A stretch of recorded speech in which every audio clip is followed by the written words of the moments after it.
साहब डॉक्टर मुनव्वर साहब मौजूद हैं। बड़े ही लाडले दामाद थे आबद कश्मीरी साहब पे। जब पाकिस्तान आबद साहब आते तो इन्हीं के घर में स्टे करते। अपनी इस बेटी से वो बेइंतहा मोहब्बत करते थे। बेशक उनकी 2 बेटियां और 2 बेटे थे, लेकिन इस बेटी से उन्हें बेइंतहा मोहब्बत थी। हालांकि उनका अपना घर भी, भाई घर भी यहाँ पर मौजूद है, लेकिन जब भी पाकिस्तान आते वो आते और जाते वक्त इसी घर में ठहरते। अपने नवासियों के साथ वक्त गुजारना बड़ा पसंद था। आखिरी वक्त में भी वो इन्हीं के घर मौजूद थे, अपने दामाद के घर। और डॉक्टर मुनव्वर साहब ने ही जनाब उनको आखिरी वक्त में देखा। अस्सलाम वालेकुम सर। वालेकुम अस्सलाम।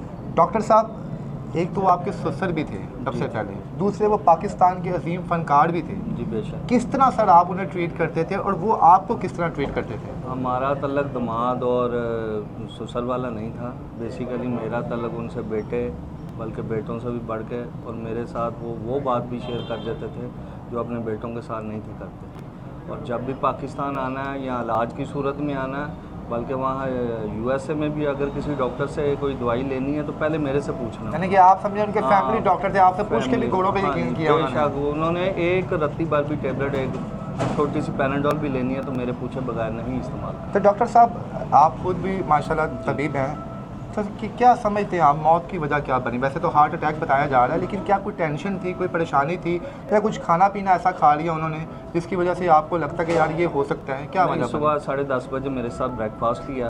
11 बजे मैंने स्कूल से बेटी को लेने जाना था, तो वॉशरूम गए हैं अपनी मिसेज़ के साथ, तो मुझे उन्होंने आवाज़ दी कि इनको ना चक्कर आ रहे हैं। तो मैं फ़ौरी बाथरूम की तरफ लपका हूँ और मैंने वॉशरूम से वापस बेड पे उन्हें शिफ्ट किया।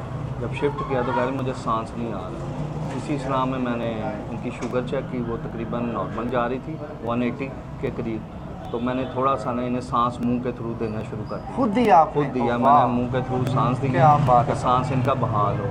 तो अल्लाह ताला ने मौका ही नहीं दिया, मेरे हाथों में ही और इनकी मिसेज़ के हाथों में उन्होंने विद इन अ सेकंड जो है अल्लाह के प्यारे हो गए। डॉक्टर साहब, आजकल के जो दामाद हम देखते हैं कि हम मीडिया में हैं, बड़े बड़े कोई अच्छे भी हैं आपकी तरह, लेकिन ज़्यादातर जो दामाद होते हैं वो हिर्स और लालच के मारे होते हैं कि अपने ससुरालियों को तंग करते हैं। लेकिन आपका बड़ापन कि आपने जो अपने घर में जगह दी, ना सिर्फ जगह दी बल्कि एक बाप की तरह की खिदमत भी की। सर क्या वजह थी, क्यों आप उनसे इतना उल्स करते थे? कि उनका जो मैं दामाद दूसरा सेकंड नंबर पे हूँ ना, वो मेरे से बेहद मोहब्बत करते थे। क्यों सर, आप थोड़े नरम दिल थे या आप उनके टाइप के थे, आप समझते थे यार? असल में मैं उनकी साइकी समझता था कि वो प्यार के भूखे थे, समझ आई? तो उनको सिर्फ प्यार के 2 बोल चाहिए होते थे। पैसों की उन्हें कोई लालच नहीं थी। पैसा उनके सब पास माशाल्लाह उन लोगों से ज़्यादा था जो कि हैंड टू माउथ हैं, उनसे भी ज़्यादा। आपकी बेगम साहिबा अपने वालिद से कितनी मोहब्बत करती थी? वो तो मेरा ख्याल है मेरे से 100 गुना ज़्यादा करती हैं। अच्छा, कभी आप वैसे जेलस हुए हैं? आपने कहा बेगम को, यार तुम्हारे जब पापा आते हैं तुम तो मुझे क्या बच्चों को भी लिफ्ट कराना छोड़ देती हो, तुम उनके पीछे लगी रहती हो? नहीं, असल में ये नहीं है। मेरे साथ जितना लगाव मेरे मरीज़ों का, मेरे बाप का, मेरी वालदा का, मेरे बहन भाइयों का, उसी तरह इनके साथ प्यार था। तो मैंने कभी जेलसी नहीं फील की। ये गॉड गिफ्टेड चीज़। आपके अपने जो फैमिली मेम्बर्स में बहन भाई हैं, वालदैन हैं, तो वो भी हैप्पी होते थे कि आबद कश्मीरी साहब यहाँ पर आ रह रहे हैं जनाब हमारे बेटे के घर और यहाँ पर टाइम गुजार रहे हैं? वो कभी उन्होंने कभी इतराज़ नहीं किया। तो वो कहते खिदमत कर रहे हैं, यही खिदमत का सिला मिलता है।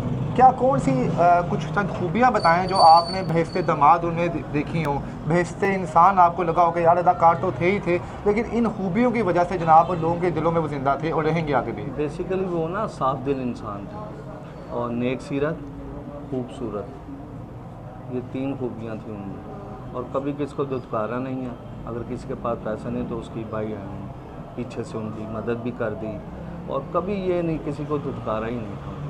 सर तंज़ो मजाक करते थे वो आपके साथ भी? बहुत ज़्यादा, हर तरह की बात, हर तरह का मजाक, दिल पे कभी नहीं लगाया उन्होंने। क्या वजह थी ये बताएं? ये सबसे अहम सवाल जो मेरा इंटरव्यू का आगाज़ भी था, वो आप ही के घर को क्यों चुनते थे? हालांकि उनका अपना घर मौजूद है, अपने भाई का घर मौजूद है, बेटे का घर भी यहाँ पर मौजूद। इस घर में ऐसा क्या उनको मिलता था जो अल्लाह पाक ने आखिरी वक्त भी इसी घर में किया और यहाँ पे जनाब तकसीम भी यहाँ पर होगी? उसमें सारा जो लिंक है ना मेरी वाइफ का है, क्योंकि वो उनसे इतनी मोहब्बत करती हैं कि कहती थी कि मेरे वालिद में की शक्ल में आप और आपकी शक्ल में मेरे वालिद नज़र आते हैं। सुभान अल्लाह, सुभान अल्लाह। वो कहती थी मेरे वालिद के बाद अगर किसी ने मुझे इतनी इज़्ज़त दी है तो वो आप हैं। और मुझे कहते थे कि अगर मेरे हस्बैंड ने मुझे इज़्ज़त दी है तो ये मेरे वालिद की वजह से दी है। कभी आपने आबद साहब को शिकायत लगाई है जनाब आपकी बेटी जनाब मेरे से लड़ती है, कहती है जनाब जल्दी घर आएँ, आपने पेशेंट को ज़्यादा टाइम देते हैं, ये वो? नहीं, कभी नहीं ऐसा हुआ। पेशेंट के लिए डिवोटेड थी, कभी रात को 3 बजे भी आना, 4 बजे भी आना,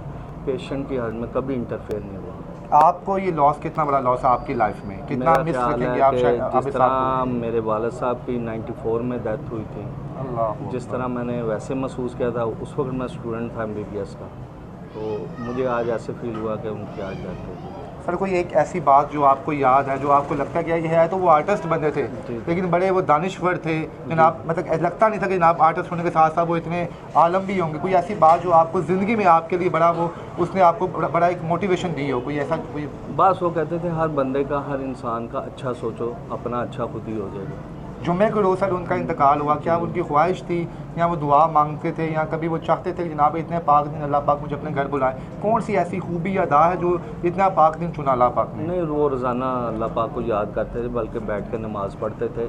जब मैंने नमाज के लिए जाना तो मैंने उन्हें बता के जाना कि मैं नमाज के लिए जा रहा हूँ, आप भी पढ़ लें। तो अल्लाह को तो खूब याद करते थे। सर आखिर में उनके चाहने वालों के नाम क्या पैगाम देंगे आप? बस आर्टिस्ट की खिदमत करें, आर्टिस्ट को याद रखें और दिल में उनको रखें। बहुत शुक्रिया, थैंक यू। बहुत शुक्रिया।